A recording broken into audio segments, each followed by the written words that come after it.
시청자 여러분 안녕하십니까? 요즘 이 방송 뉴스와 신문의 첫머리는 온통 이 선거 얘기입니다. 유권자 여러분이 사시는 지역의 후보들 그 면면은 좀 살펴보셨는지요? JTB가 특집으로 마련한 20대 총선 후보 토론회, 오늘은 전주 병 선거구 편입니다. 전주 병 선거구는 다들 아시는 것처럼 전국적으로 큰 관심을 받고 있는 지역이죠. 먼저 후보들 소개하겠습니다. 기호 순서입니다. 기호 1번 새누리당 김성진 후보입니다. 안녕하십니까. 기호 1번 김성진입니다. 기호 2번 더불어민주당 김성주 후보입니다. 안녕하세요. 김성주입니다. 기호 3번 국민의당 정동영 후보입니다. 안녕하세요. 정동영입니다. 자, 먼저 후보들의 기조 연설을 듣겠습니다. 연설 시간은 1분입니다. 발언 시간 준수해 주시기 바랍니다. 스튜디오 내에 타이머가 설치되어 있습니다. 후보들의 발언 순서는 최대한 공정하게 정했습니다. 먼저 김성진 후보의 기조 연설 듣겠습니다. 1분입니다. 안녕하십니까. 존경하고 사랑하는 전주 시민, 전북 도민 여러분. 전주시 병선거구에 출마한 새누리당 국회의원 후보 김성진입니다. 여야의 경쟁이 전북을 살리고 일자리를 만들어냅니다. 전북을 발전시키기 위해서는 힘있는 여당 국회의원이 꼭 필요합니다. 김성진이 발전의 견인차가 되겠습니다. 지난 30여 년간 전북은 야당의 독점 상태였습니다. 인물만 물갈이 됐지 정당은 바뀌지 않았습니다. 그래서 우리 전북은 다른 지역에 비해 낙후되었습니다. 이번 선거가 우리 전북을 발전시킬 수 있는 좋은 기회입니다. 새누리당이 아직 감정적으로 와닿진 않겠지만 지역 발전을 위해서 현명하게 투표해 주십시오. 야당 의원 열목하겠습니다. 네, 다음은 김성주 후보의 기조연설 차례입니다. 저는 4년 전 낡은 정치와 한판 붙자며 출마했습니다. 그동안 낡은 정치는 청산되지 않고 소수 지배체제는 더 강화됐습니다. 각 계층과 지역간, 경제적 불평등과 사회 양극화는 더 심해졌습니다. 자랑스러운 대한민국에 살고 있는 젊은이들은 헬조선이라 부르며 떠나고 싶어합니다. 이런 세상에서 벗어나 희망을 주어야 될 야권은 분열되어서 더 깊은 절망을 남기고 있습니다. 한때 잘 나가던 야당의 지도자들이 친노 패권주의를 내세워 호남 정신 부활, 전북 정치를 얘기하며 지역주의에 기대어 분열의 길로 들어서 총선 정망을 어둡게 하고 있습니다. 전북은 전국에서 가장 가난한 지역이 되어버렸습니다. 역대 정권의 지역개발 차별적 탓이지만 여기서 벗어날 힘은 우리에게 있습니다. 예, 거기까지 들어야 될 것 같습니다. 마지막으로 정동영 후보의 기조연설 1분입니다. 네, 존경합니다. 사랑합니다. 전주 시민 여러분, 전북 도민 여러분. 20대 국회에 가게 되면 두 가지를 먼저 하겠습니다. 하나는 야권 통합과 연대의 역할을 하겠습니다. 통합의 첫걸음은 정책연대입니다. 먹고 사는 문제와 상관이 없는 야당 정치를 하방 정치, 현장 정치, 정동영이 실천해온 정치의 방향으로 이끌어서 야권 통합의 첫 단추를 꿰겠습니다.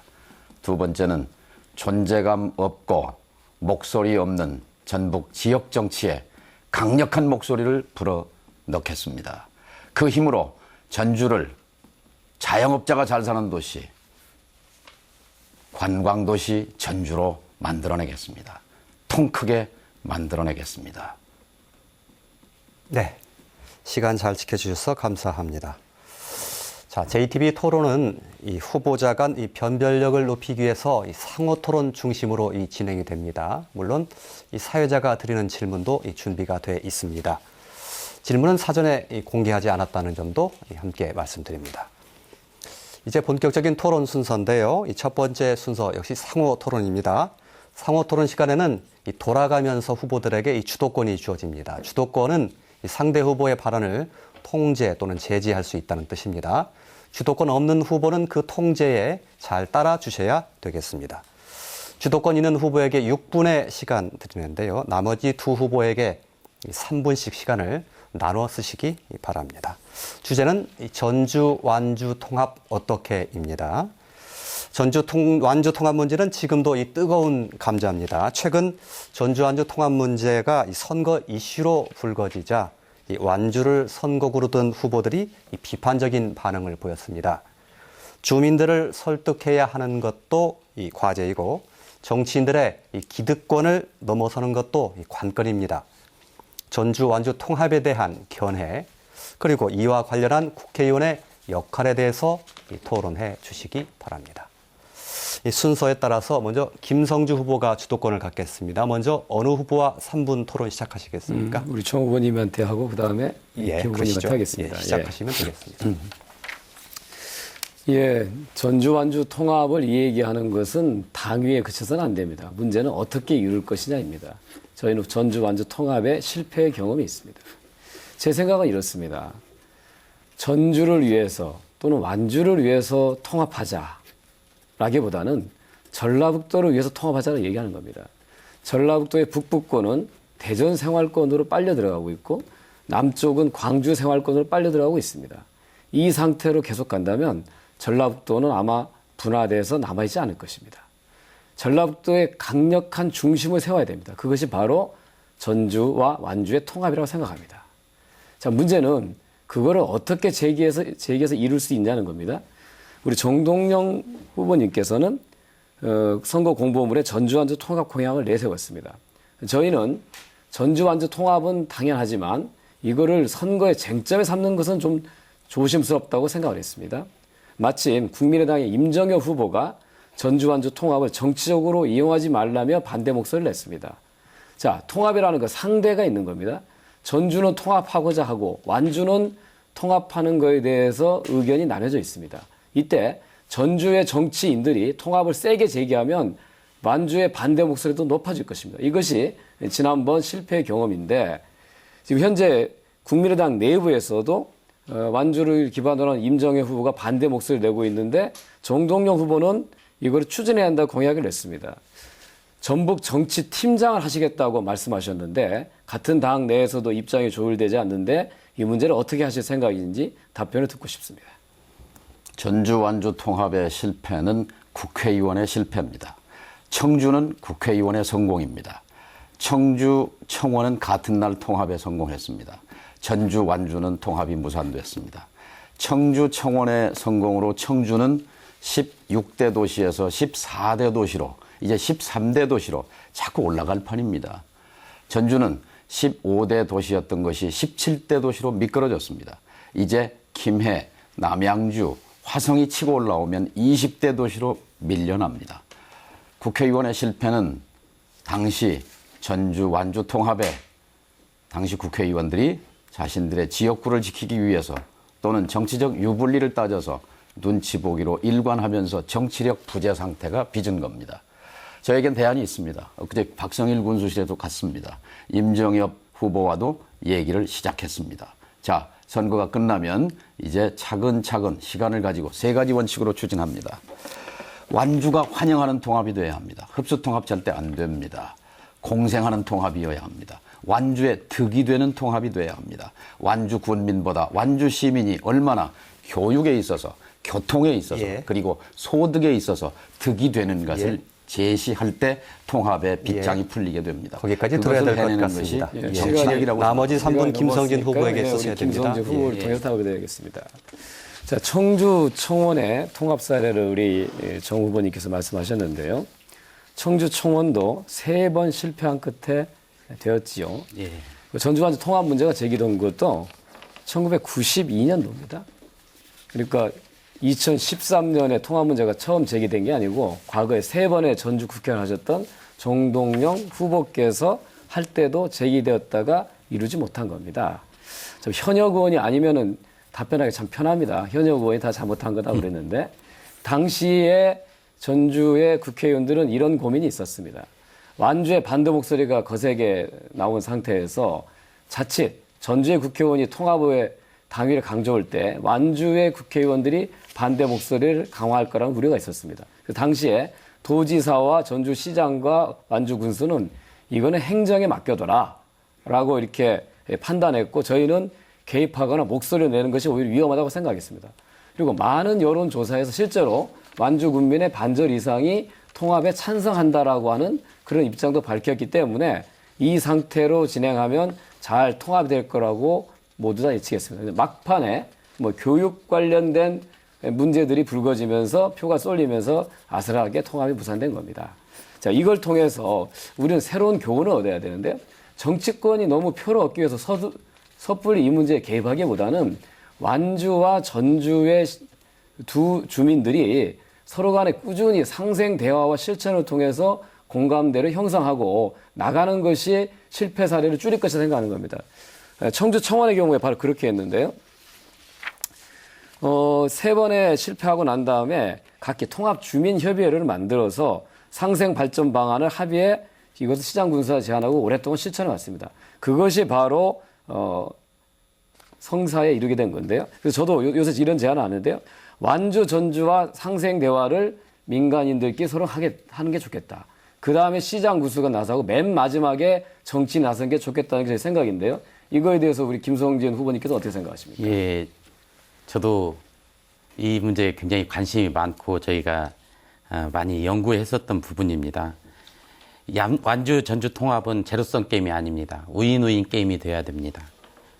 그래서 아까 얘기를 했는데 우리 전주 완주 통합은 청주와 청원의 통합에다 벤치마킹을 해야 됩니다. 그래서 상향식 통합을 추진해야 되고 그 다음에 지자체가 적극적인 개입을 하지 않고 갈등 해결 메커니즘을 가져야 됩니다. 예. 그러면서 마지막으로 지역 예. 주민의 통합 공감대를 확보해야 된다고 저는 생각을 합니다. 예, 시간이 다 됐습니다. 6분의 시간이 넉넉한 것 같아도 사실 매우 짧은 시간이지요. 이번에는 정동영 후보에게 6분의 주도권이 있습니다. 어느 후보에게 먼저 토론하시겠습니까? 네, 김성진 후보에게 묻겠습니다. 얼마 전에 새누리당 세 분이 모여서 100만 전주 만들기 이런 기자회견 한 걸 봤습니다. 저는 여야가 없다고 생각합니다. 왜냐하면 전주 시민이나 전북 도민들이 다 호소하는 것이 우리 너무 힘이 약하다 이렇게 푸념을 하는데요. 힘이 강해지려면 우선 자강, 스스로가 강해지려는 노력. 예. 청주와 청원이 했듯이 예, 그렇습니다. 청주 청원은 여야가 잘 협의도 하고 거기는 여당 의원, 야당 의원이 섞여 있어요. 여야가 협력했습니다. 도지사는 여당, 또 국회의원은 야당, 또 시장은 야당. 이게 당적이 다 달랐어요. 도지사는 도지사, 시장, 의원들이 그럼에도 불구하고 팀워크를 가지고 해냈단 말이에요. 그런데 불행히도 전주, 완주는 그냥 각계약진하면서 또 수수방관 회피하면서 좌초했단 말이에요. 자, 새누리당이 이 질문의 포인트는 이런 겁니다. 완주 군민들에게 안심시키고 이분들에게 통합에 대해서도 긍정적인 생각을 갖게 하려면 뭔가 전략이 있어야 할 것 같아요. 어떻게 설득을 하시겠어요? 어떻게 접근을 하시겠습니까? 저희들이 100만 전주를 위한 전주 완주 통합에 대한 얘기를 먼저 했습니다. 이번 공약에 저희 새누리당은 그 일을 총선이 끝나면 책임지고 추진하겠다 이렇게 얘기를 했습니다. 저희 총선이 끝나면 저희들은 전주시와 완주군 그 실무협의체를 구성하고 그 다음에 가장 큰 문제는 지금 혁신도시가 완주와 전주가 나눠져 있습니다. 그래서 행정구역 통합을 완주군 2선면을 전주시로 먼저 통합하는 것이 먼저라고 생각을 하고요. 그 다음에 제가 생각하는 건 그렇습니다.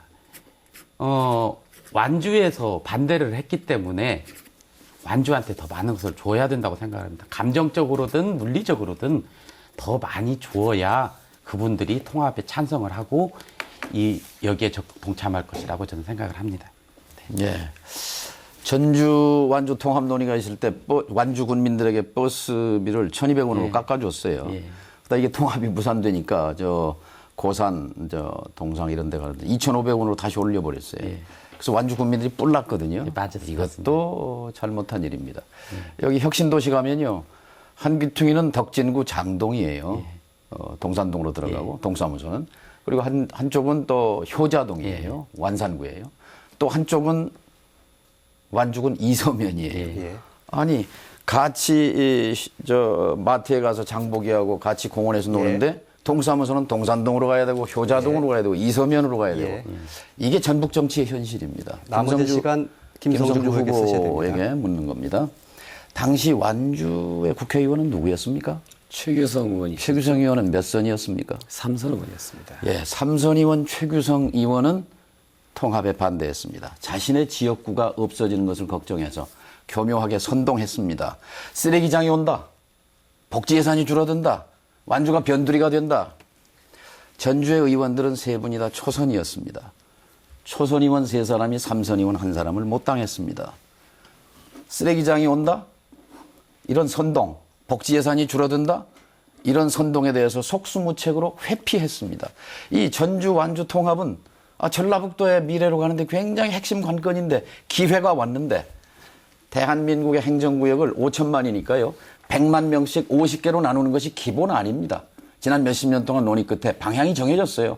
그러면 청주는 100만권으로 갑니다. 전주도 100만권을 향해서 가야죠. 완주 통합하고 그리고 전주 익산 군산을 광역 전철망으로 묶어서 서해로 나가는 것이 방향입니다. 기회가 왔을 때 역할을 하고 돌파해야 하는 것이 국회의원의 역할입니다.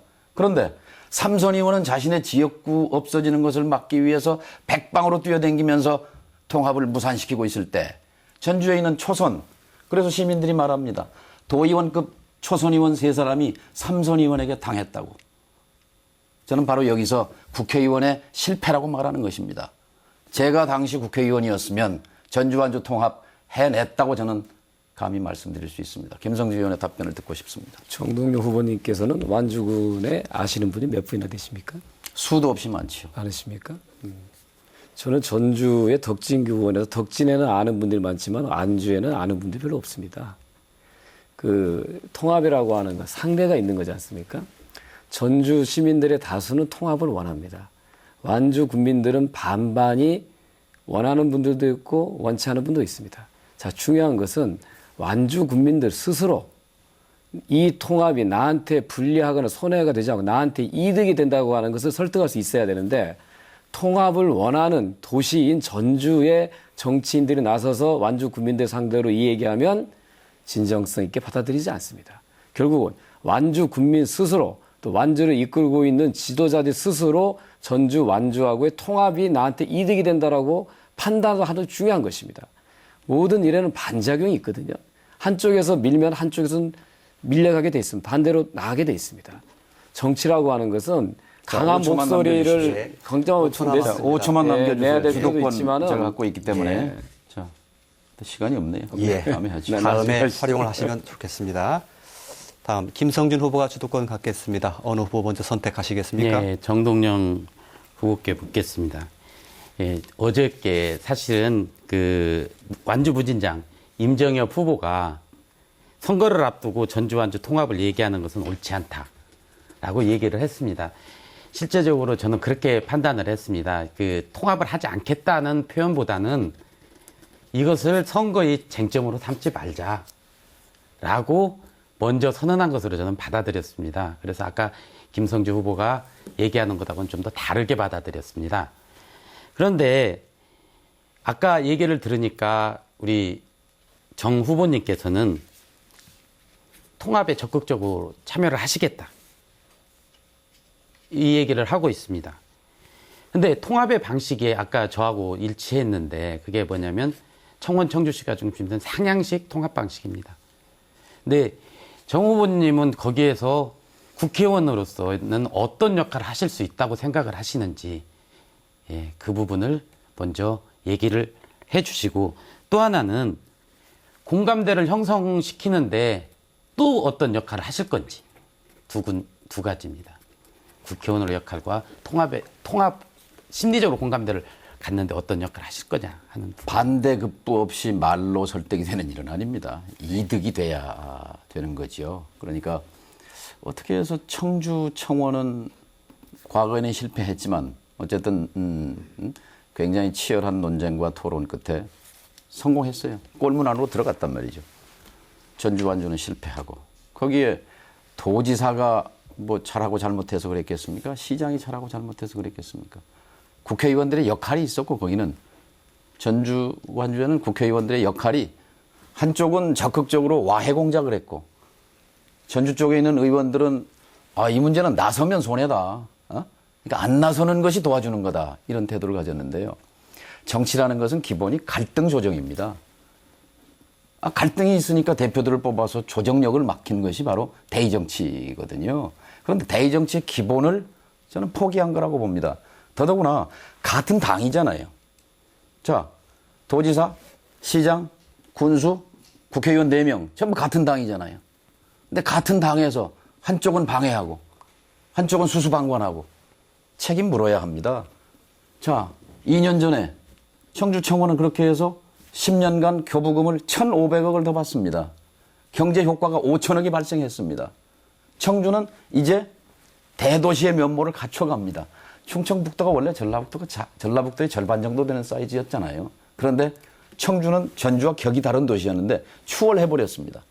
전주는 미끄러졌습니다. 지금 17대 도시고 청주는 14대 도시인데 이제 곧 20대 도시 밖으로 밀려난단 말이죠. 이 참담한 현실을 누군가 책임져야 될 거 아니에요. 저는 그래서 선거 시간에 쟁점에 대해서 이걸 쟁점화하고 어떻게 방법이 있을까 이걸 모색해보는 것이 선거만큼 좋은 기회가 어디 있습니까? 예, 여기까지 말씀드립니다. 예. 나머지 저도- 시간 예, 쓰시기 바랍니다. 예. 예.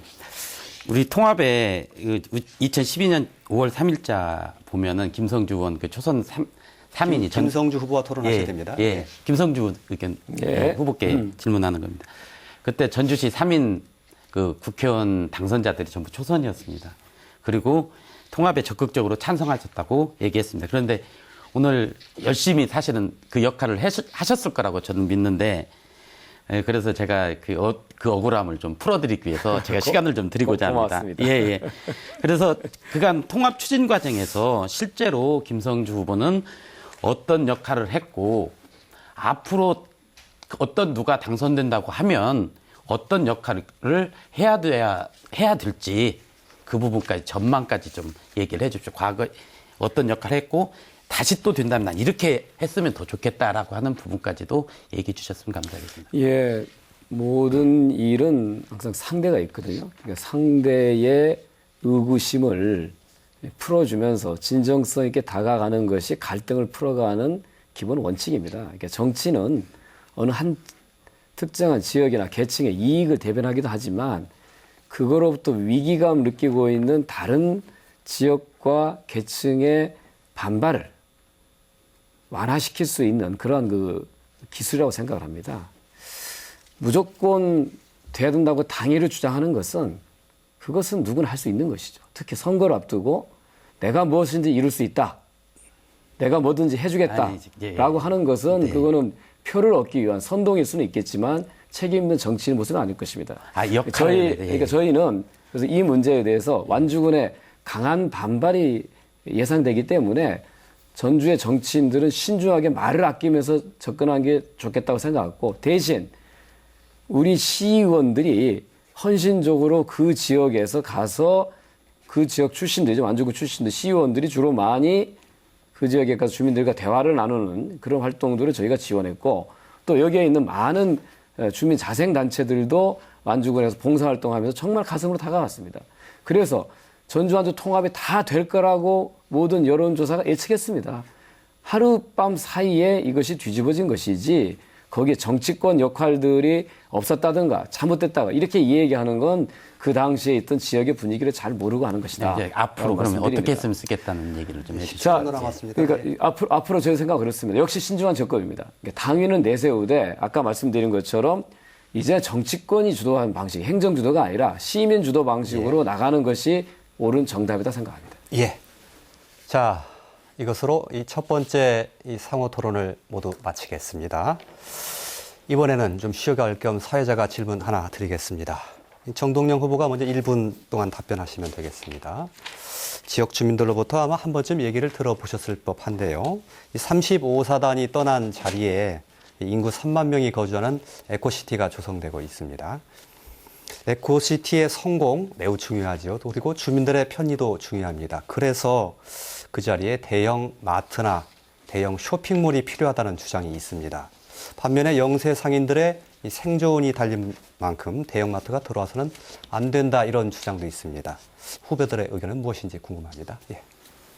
지역 순환 경제가 답입니다. 그러니까 대형마트는요, 들어오면 그날 저녁에 수금이 다 서울로 올라갑니다. 그러니까 지역의 돈을 다 빨아들이는 거예요. 좋은 모델이 나왔어요. 완주군에서 하고 있는 로컬 푸드, 전주의 전주 푸드. 그것은 전주와 완주의 농민들이 생산한 각종 야채라든지 뭐 축산물이라든지 이런 걸 생산해서 전주 시민이 소비합니다. 그 돈은 전주, 완주 농민들에게 또 다 떨어지게 됩니다. 이게 돌거든요. 아주 좋은 대안이 있습니다. 송천동에요. 농산물 도매센터가 있는데요. 도매시장 2만 평이에요. 새벽 4시에 경매 시작해서 8시면 끝납니다. 그리고 그 나머지는 한가하게 논다고 볼 수 있어요. 이거를 개인 땅 같으면 그렇게 2만 평을 놀리겠습니까? 그 2만 평을 청년 파크로 만들자는 거죠. 뉴욕의 첼시 마켓처럼 이렇게 해서 농산물 도매시장 기능도 하고 거기에 청년 창업 카페도 만들고 쇼핑몰도 만들고 청년몰도 만들고 기성몰도 만들고 해서 예. 새로운 상상력을 가지고 청년 일자리도 만들고 송천 지역의 주거 예. 문화의 중심, 복합 문화의 중심으로 만들 수 있다 하는 대안과 비전을 갖고 있습니다. 예. 김성진 후보의 답변 차례입니다. 1분 답변하시죠. 예. 예. 저는 에코시티의 쇼핑몰 문제보다 다른 문제를 다른 쪽에서 접근을 해야 된다고 생각합니다. 쇼핑몰이 들어와서 대형 쇼핑몰이 들어왔을 때 우리가 가장 큰 문제가 아까 정 후보님께서도 얘기하셨듯이 그날 벌었던 돈이 서울로 그냥 빠져나간다. 이렇게 얘기를 하는데 현지 법인화가 좋은 답입니다. 현지 법인화 시켜서 여기에서 순환될 수 있게 하는 선순환 제도를 구축하고 또 하나는 에코시티가 들어오면서 가장 큰 문제는 저는 교통 트래픽이라고 저는 생각을 합니다. 교통 트래픽 이거 굉장히 심각합니다. 지금 거기에 입주도 전에도 지금도 출퇴근 시간 되면 꽉 막혀가지고 차가 움직이지 못하는데 지금 전주시에서 그 도로 계획망 잘 세워놨습니다. 그걸 누가 추진하느냐 하는 것입니다. 제가 추진하겠습니다. 예. 거기까지 답변 듣겠습니다. 김성주 후보 답변 차례입니다. 예, 3호사단 개발이 지금처럼 기부대 양여 방식으로 민간의 개발의 주도권이 넘어간 게 굉장히 저는 안타깝습니다. 시가 주도적 개발할 수 있었다고 하면 훨씬 생태적인 주거와 공원과 쇼핑과 교육, 문화, 체육이 어우러진 진짜 멋진 새로운 신도시가 가능했을 것입니다.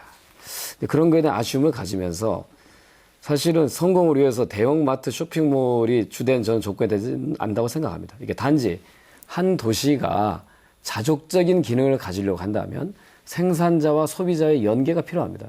저는 이미 유럽에 선거하고 있는 협동조합 모델이 답이라고 생각합니다.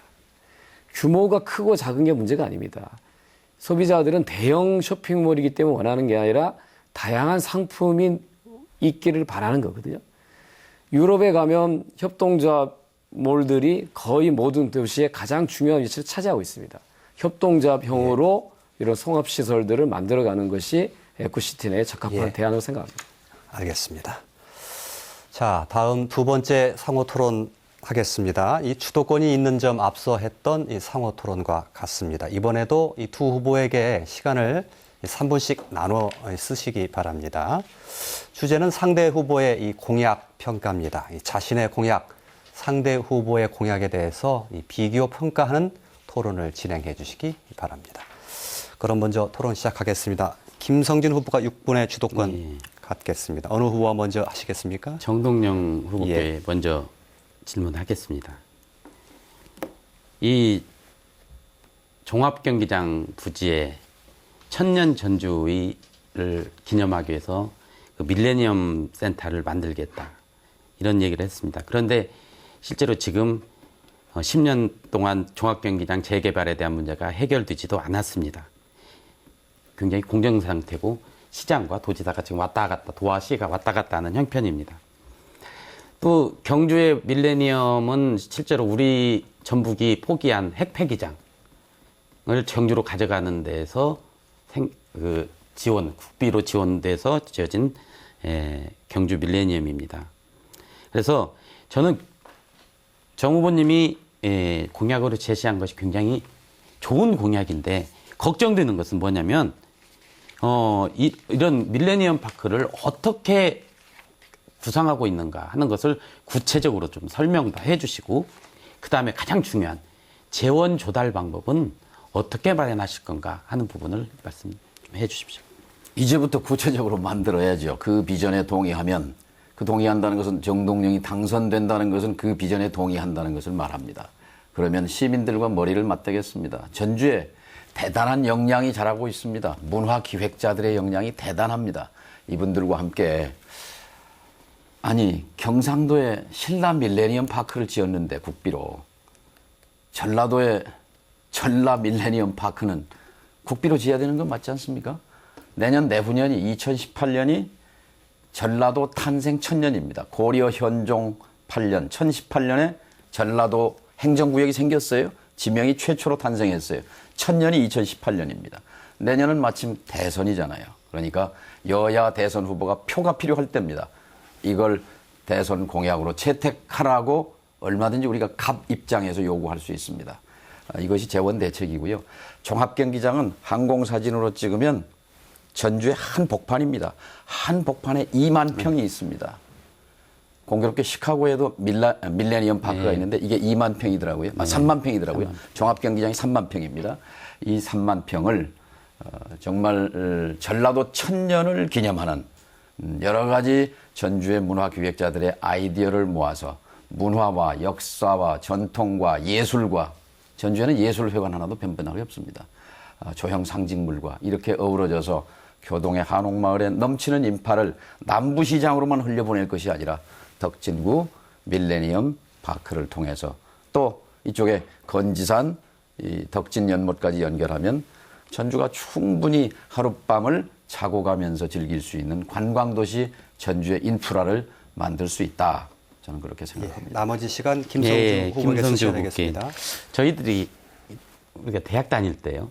대학 주변은 정말로 낭만이 있었습니다. 근데 요즘 대학로에 가서 보면 먹고 노는 먹자 골목으로 바뀌어버렸습니다. 저는 대학로가 재생돼야 되고 여기에 새로운 어떤 문화가 생기고 예술이 생기고 새로운 이 예술이 중심이 된 청년 창업이 여기에서도 이루어져야 된다고 저는 생각을 합니다. 그런데 우리 김성주 후보님께서는 이 대학로에 청년 문화 창작소를 만들겠다 하는 또 공약을 내놓으셨더라고요. 예, 제가 이 대학로를 재생시켜서 문화의 거리로 만들어 가지고 한옥마을과 연계시키는 그래서 하루를 쉬어가게 만드는 이런 공약을 내놨었는데 굉장히 비슷하고 좋은 공약이라고 생각을 해서 그럼 어떤 생각을 가지고 이렇게 내놨고 구체적으로는 어떻게 실행을 할 것인가 하는 부분에 대해서 좀 설명해 주십시오. 예, 좋은 질문이십니다.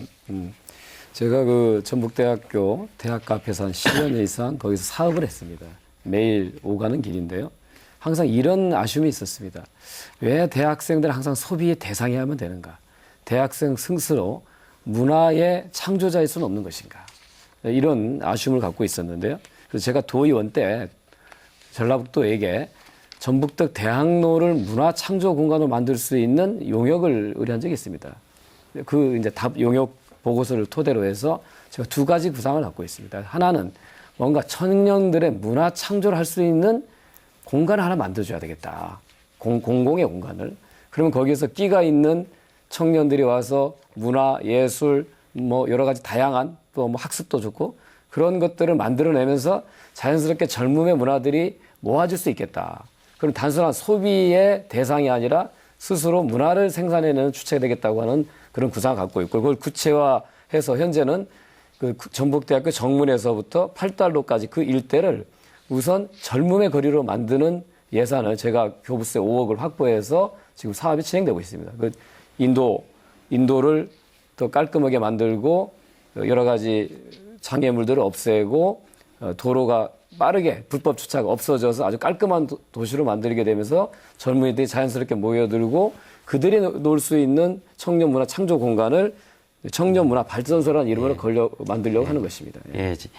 근데 저도 대학로 개발을 위해서 거기를 몇 차례 방문하고 많은 그 상인들하고 얘기를 해봤는데 공간 확보가 가장 어려운 문제입니다. 그렇습니다. 예. 거기에 공영 주차장을 갖춘다고 해도 공간 확보를 못 해가지고 예. 지금 못했습니다. 예, 거기까지 하겠습니다. 시간이 짧고요. 이번엔 김성주 후보가 주도권 갖겠습니다.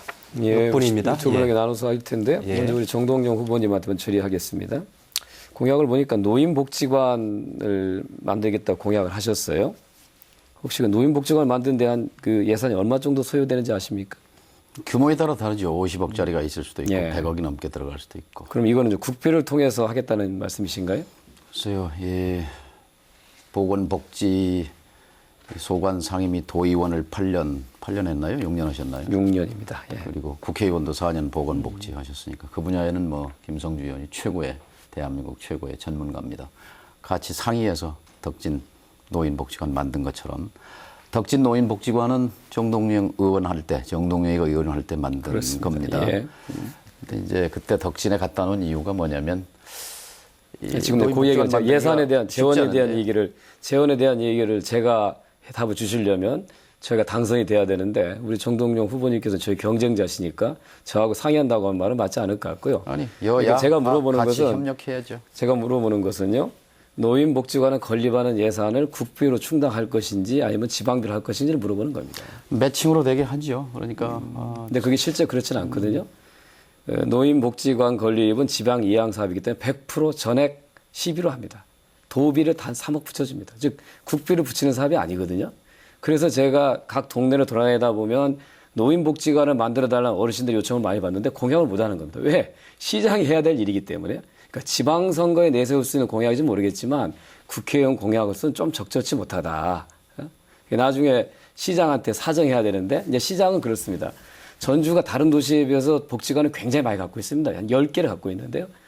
제가 가면 진북동에서도 지어달라, 호성동에 지어달라고 하는데 감히 약속하지는 못하는 거예요. 왜냐하면 국회의원이 국비를 따오는 사업도 아니기 때문에 시장한테 사정해야 되는데 시장은 이미 우리가 복지관을 너무 많이 갖고 있는데 더 지어달라고 하는 거에 대해서 감당이 안 되는 것이죠. 그래서 어떤 공약을 할 때는 좀 신중하게 이게 현실적으로 내가 할 수 있는 일인 건지 시가 담당할 건지에 대한 걸 좀 따져서 했으면 좋겠다고 하는 그런 말씀을 좀 제가 좀 드리고요. 답변을 잠깐 드리지요. 예. 그러니까 전주가 대한민국에서 복지관이 제일 많다는 통계는 한번 확인해 봐야 될 것 같고요. 그다음에 전주가 살기 좋은 도시가 되기 위해서는 3가지가 제일 많아야 합니다. 복지관이 제일 많아야 되고요. 수영장이 많아야 되고 주부들의 요구가 제일 큽니다. 그다음에 도서관이 제일 많아야 됩니다. 전주시의 예산 투입, 지금도 복지비가 1조 3천억 예산 중에서 복지비가 한 35% 되는 것으로 압니다만, 그러나 앞으로 뭐 당장 하루아침에 되는 건 아니지만 가능하면 규모가 작은 노인복지관이 동네별로 있는 것이 저는 삶의 질을 높이는 것이고, 전주의 세금을 어디다 씁니까? 거기에 우선순위를 넣어서 써야 되는 것이죠.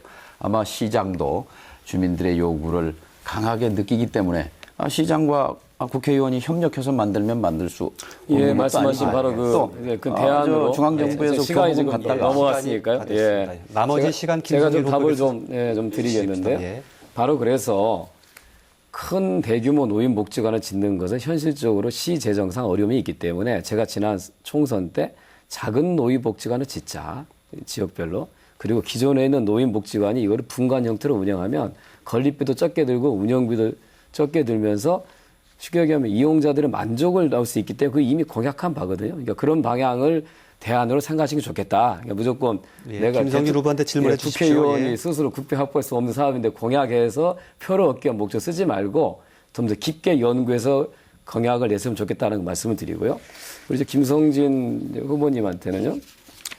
지금 공약하신 것 중에 이런 게 있었어요. 현수막에서 나오고 제가 본 건데요.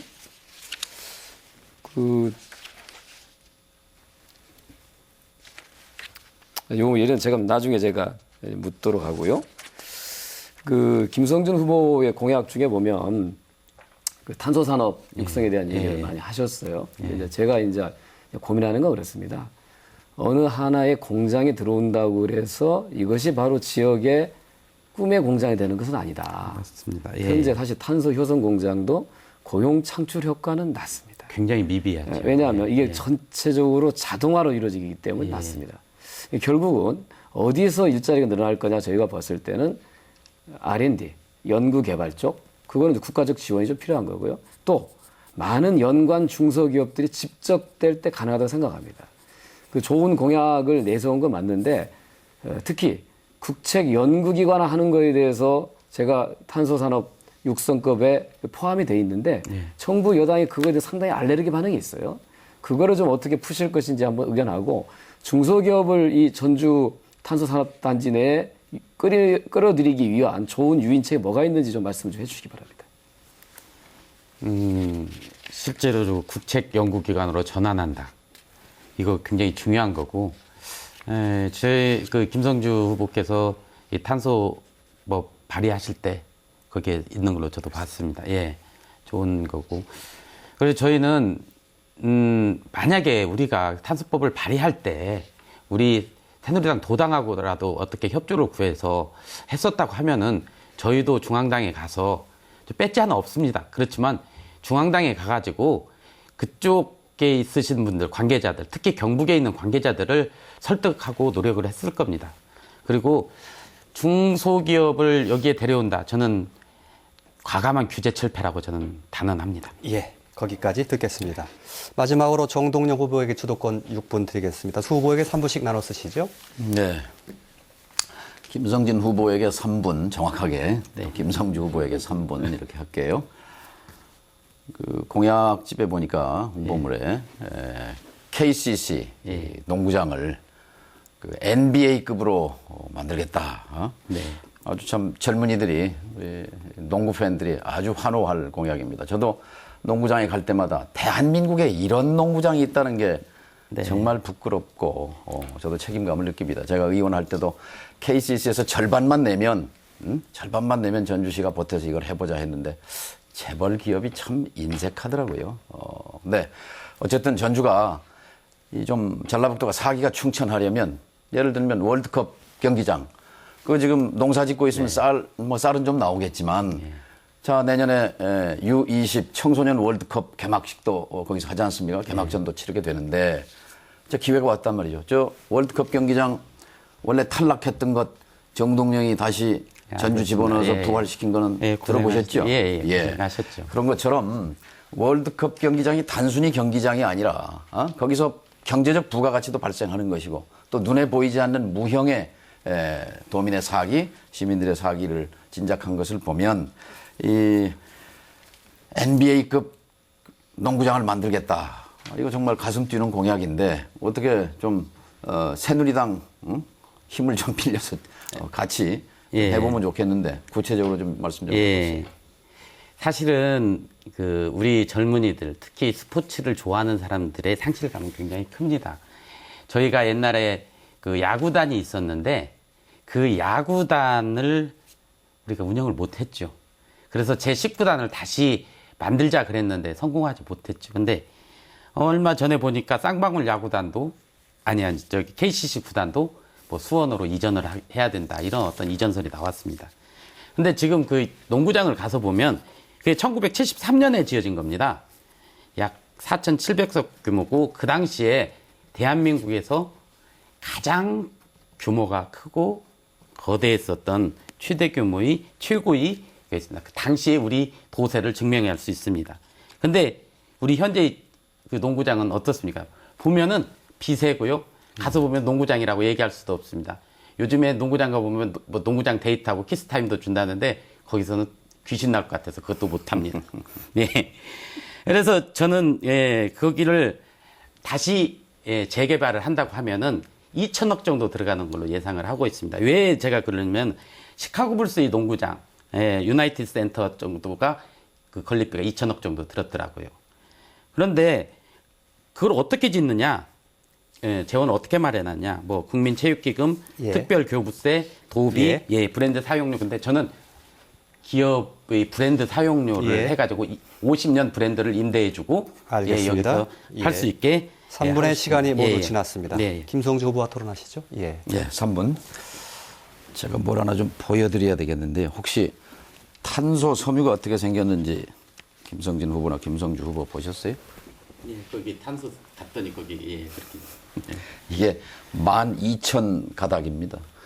강철보다 10배 강하고 강철보다 얼핏 보기에는 뭐 몇 가닥 아닐 것 같은데 12,000 가닥이 있어요. 당장은 아니지만 10년쯤 뒤면 전주를 먹여 살릴 미래 쌀인 것 맞습니다. 그리고 이 부분에 대해서도 저도 할 말은 좀 있죠. 왜냐하면 2010년 신규 사업이 일체 중지돼서 전주시가 탄소 산업 관련해서 올린 20억의 종잣돈이 삭감됐을 때 사실은 비화가 있습니다. 이명박 대통령이 해준 겁니다. 송하진 시장이 SOS를 쳐왔습니다. 이게 삭감됐는데 이거 살릴 사람은 대통령밖에 없는데 전라북도에서 대통령과 통할 사람은 없다. 근데 저도 사실 이명박 대통령에게 연락할 길은 없었습니다. 그래서 최중경 당시 왕수석이라고 불리우던 청와대 경제수석에게 전화를 했습니다. 대통령을 만나고 싶은데 아마도 바빠서 만나기는 어려우실 거고 당신을 좀 만나고 싶다. 그랬더니 찾아오실 거 있겠습니까? 용건을 말씀하십시오. 그래서 이명박 대통령에게 꼭 보고 좀 해달라. 못 사는 내 고향 전북에 이게 희망산업이다. 이거 좀 살려달라. 며칠 뒤 연락이 왔습니다. 50억 대통령이 해주라고 했습니다.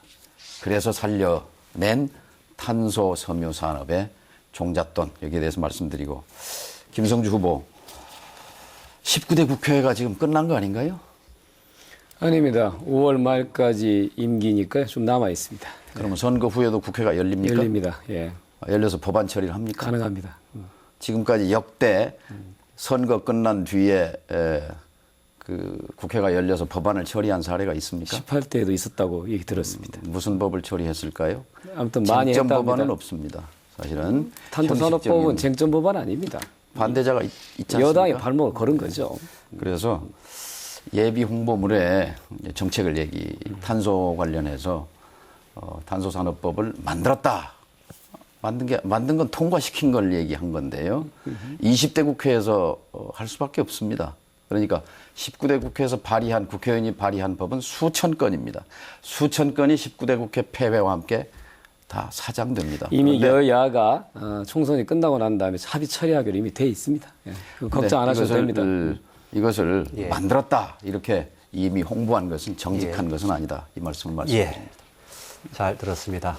이것으로 이제 두 번째 상호 토론을 정리를 해야 되겠습니다. 자, 시청자 여러분께서는 JTB 특집 20대 총선 이 전주 병선거구 후보 토론을 함께 하고 계십니다.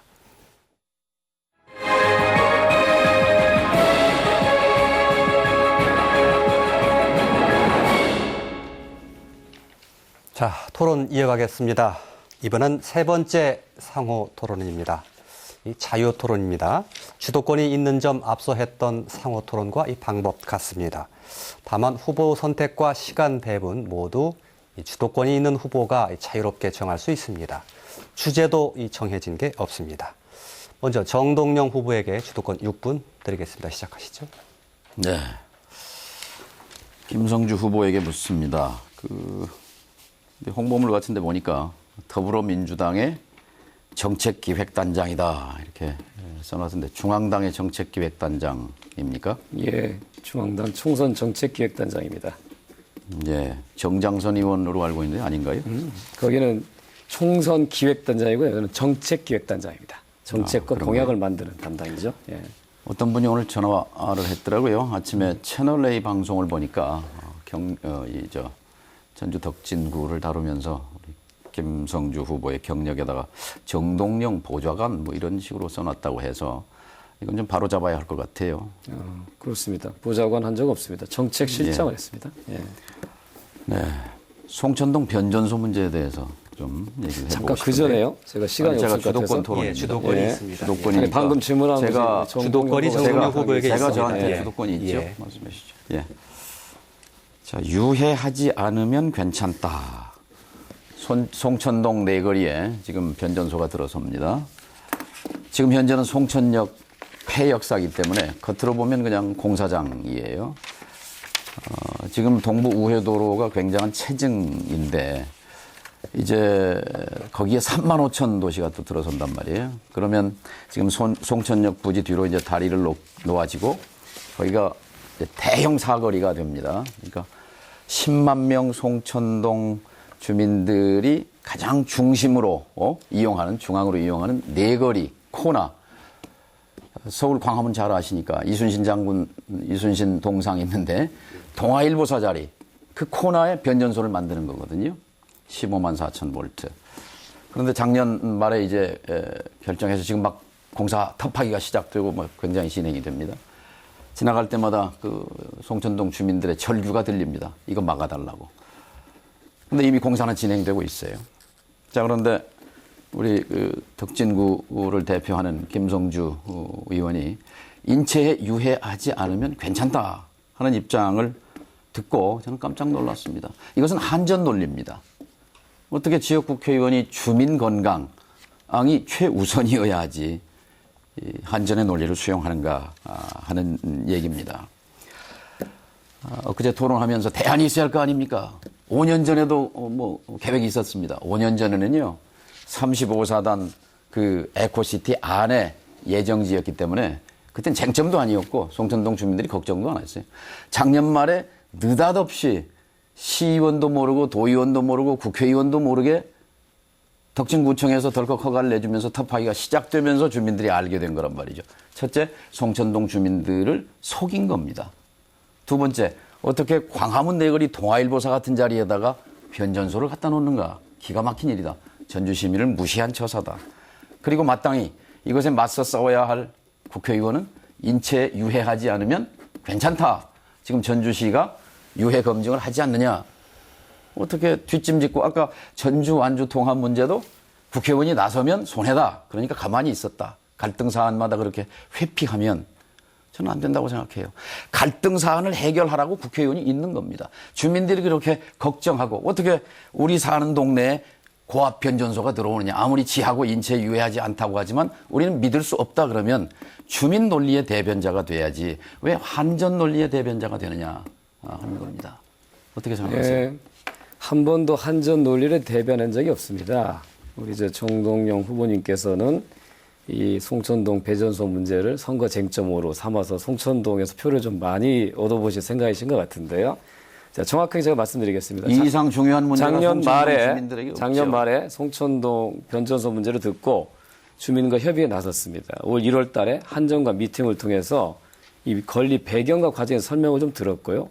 좀 문제가 있다고 생각하고 2월 달에 시하고 한전, 시도의원 미팅을 통해서 송천 변전소 관련 대책반을 마련하고 그에 대한 답을 기다리고 있는 상태입니다.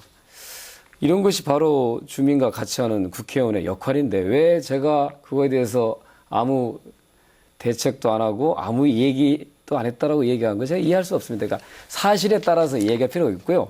이걸 선거 쟁점으로 만들어서 다시 한번 질문할게요. 공격하려고 하는 그런 그 의도로 삼아서는 안 됩니다. 그러니까 최소한 대선 후보까지 지내신 분께서 전주시 행정으로서 시장과 시의원의 전결상으로 지냈던 것을 당사자들도 몰랐다 뒤늦게 알아서 쟁점이 된 것을 국회의원에 나서서 한전을 불러서 이 문제 지적하고 했던 걸 가지고 1분 제가 얘기를 전에 안 했다고 예. 얘기하는 건 과도한 공격이라는 거죠. 답변을 멈춰주시기 바랍니다. 예. 제가 얘기하는 것은 인체에 유해하지 않으면 괜찮다 하는 말을 취소하라고 얘기했는데 계속 고집하는 거거든요. 저는 이거 굉장히 중요한 발언이라고 생각해요. 자, 저는 한전 사장에게 요구했습니다. 전화를 걸었습니다. 중단하십시오. 전무를 어제 보냈습니다. 한전 전무가 왔습니다. 그리고 일시 공사 중단 지시를 했습니다. 공사는 일단 중단됐습니다. 그리고 총선이 끝나면 4월 13일 나주에서 한전 사장을 만나기로 했습니다. 제가 대안을 제시했습니다. 송천동의 공원 관리 건물을 당신들이 복합 건물로 지어달라. 지하에 변전소 넣으면 아마 주민들에게 동의를 받을 수 있을 것이다. 아니면 분당 모델처럼 수영장, 헬스센터, 복지 건물을 공원 안에 짓고 그 지하에 변전소를 넣으면 주민들이 동의할 것이다. 그 대안을 가지고 저는 총선 끝나고 첫 번째 송전동 변전소 문제를 해결하겠습니다. 예, 알겠습니다. 다음은 김성진 후보가 주도권 6분 갔는데요. 그 주도권 있는 후보에게 통제권이 있다는 점 좀 다시 한번 숙지해 주시기 바랍니다. 네, 시작하시죠. 먼저 말씀하시기 전에요. 두 분 후보께서는 굉장히 열띤 토론을 하고 계시니까 저한테 간단하게 대답할 수 있는 주제를 주시면 제가 먼저 간단하고 남은 시간을 두 분이 좀 활용해 주셨으면 감사하겠습니다. 저는 지금 우리 시민들의 생활 안전에 대한 질문을 우리 김성주 의원에게 먼저 하고 싶습니다. 작년 6월인가요? 그 용담댐 오염수 유입, 그 장마가 막 시작되기 전이었는데, 그 다음에 수질검사 조작 논란, 이것 가지고 언론이 시끌시끌 했었던 적이 있었습니다. 그 진안에서, 그 오폐수들이 직접적으로 용담댐, 청정 지역인 우리 150만 전주 시민이 먹고 있는 그 청정 지역으로 흘러 들어간다는 얘기입니다. 근데 그것이 처음에 우리가 용담댐을 막을 때는 청정 지역이었었습니다. 그런데 지금은 수질 위험 지역이다. COD 2.0을 넘어간다. 이런 얘기들을 하고 있습니다. 그래서 저는 이 이유가 뭐냐 보면 상류 지역에 골프장, 건설 폐기물, 대형 양계장, 뭐 이런 어떤 축사까지 무더기로 들어서고 그 어떤 무더기 인허가가 있기 때문에 그런 일이 있었다고 생각을 하고 있습니다. 그래서 우리 김성주 후보께서는 거기에 대해서 작년에 있었던 일이니까 보건복지 소속 그 국회의원으로서 어떤 조치를 취하셨는가? 그 다음에 우리가 안심하고 물을 먹으려면은 그럼 앞으로는 어떤 조치를 취해야 되는가 하는 부분에 대해서 말씀을 좀 해주십시오. 예, 뭐 정확하게 말씀드리면 수질 관련된 건 복지위소관이 아니고요, 환경노동위소관이어서 제가 그래도, 그걸 뭐 전문적으로 다루는 영역은 아닙니다만, 제가 도의원 시절에 그 용담댐 그 수질 보호와 개선에 관련된 진안군 그 대책위와 이 환경청의 이 얘기를 좀 들었던 적이 있어서 그런데요. 논란이 되는 건 그렇습니다. 이 용담댐의 용수를 깨끗하게 유지하려고 하면 상류 지역의 일체의 생활 하수 발생이 안 돼야 됩니다. 그럼 사람이 살지 말아야 된다는 거거든요. 근데 거기서 농사 짓는 분들이 있는 거 아닙니까? 그래서 지금까지 해온 방식은 자율 규제 방식입니다. 예, 자율 규제 방식. 그걸 통해서 상당히 해오고 있고, 특히 진안군 분들은 그거를 잘 해온 거에 대해서 자랑스럽게 생각을 하기 때문에, 역시 규제 중에서 제일 좋은 거는 내가 그 규제를 당한다고 해서 피하기보다는 그 규제가 나의 이익과 맞다라고 하는 그런 좀 성숙된 시민의식을 좀 가질 수 있도록 하는 자유규제 방식으로서 이 문제를 풀어가는 것이 아직은 유효하다, 이렇게 답을 드리겠습니다. 네, 제가 생각을 하기에는요, 이거 굉장히 제가 진안이나 무진장 분들한테 욕먹을 일이긴 하지만, 상수원 보호구역으로 지정을 해야 된다고 저는 생각을 합니다. 지금 강원도, 그 다음에 경기도 분들은 상수원 보호구역에서 막 해제시키려고 국회의원들이 많이 노력을 하는데, 저희 시민들이 안전하게 물을 먹게 하기 위해서는 보호구역 지정이 시급하다고 저는 생각을 합니다. 제가 이런 거 말고도, 혹시 그 큰 정치를 해보신 우리 정동영 후보께도 같은 맥락에서 저는 질문을 드리고 싶습니다. 우리가 전북 도민, 전주 시민의 최대 식수원인 용담댐 상수원 맑은 물의 영원한 담보를 위해서 혹시 어떤 정책을 가지고 계신지, 혹시 생각을 해보셨는지, 이것에 대해서 조금만 좀 설명을 좀 해주시면. 네. 예. 제가 20년 전에 여기 전주 처음 출마했을 때, 그때 이제 야당 도시였어요. 한 번도 여당을 못 해보고. 근데 수돗물이 제대로 안 나왔어요. 용담댐이 완공되기 전입니다. 그래서 이 4월달, 5월달 갈수기가 되면 급수차가 동네마다 다니면서 식수를 공급해 줬습니다. 그래서 물도 못 먹고 사는 전주라는 한탄이. 근데 지금 생각하면 이제 물은 충분히 풍부해졌습니다. 충남에다가도 주고 있으니까. 용담댐이 얼마나 고마운 겁니다. 김제 시민까지 용담댐 물을 먹지 않습니까? 군산도 먹고. 예, 군산도 먹고. 근데 사실 수몰민이 된 고향을 떠난 분들은 그 전주에 우리 물을 먹는 대신 희생했거든요. 또 지금 살고 있는 진안, 장수 주민들, 모주 주민들에게는 우리가 빚을 지고 있는 겁니다. 네. 그래서 한강 상류 지역에 사는 분들에게 서울시가 매년 보전을 합니다. 지원을 합니다. 그런 것처럼 지금 재정이 열악해서 그렇지 사실 진안 모주 장수 지역에 사는 분들에게 고마움을 느끼고 또 지원을 해야 한다고 생각합니다. 그리고 정부 차원에서 상수원 주변에 아직 그 마을들에 하수도 없는 마을들이 많습니다. 농촌 마을에 옛날 재래식 방식으로 하수를 처리하죠. 그래서 하수도 설치와 그리고 하수 처리장 설비에 그것은 환경부가 해야 할 일입니다. 이것을 지방정부에서 하기에는 너무 부담이 큰 부분이어서 법상 미비가 있다면 법을 고쳐서라도 그런 대형 상수원에 흘러드는 하수와 오폐수 처리하는 문제를 정책의 우선순위로 삼도록 노력하겠다는 말씀을 드립니다. 예, 실제로 우리가 우리한테 그 물을 먹게 해준 그리고 희생하신 우진장 분들한테 상수원에서 생활하셨던 분들이 거기를 떠났지 않습니까? 그래서 고마움을 잊지 않는 얘기는 아닙니다. 단지 거기다 수질 오염원이 들어가는 것은 막지 않은 의미에서 말씀드린 겁니다. 예, 알겠습니다. 마지막으로 김성주 후보에게 주도권 6번 드리겠습니다.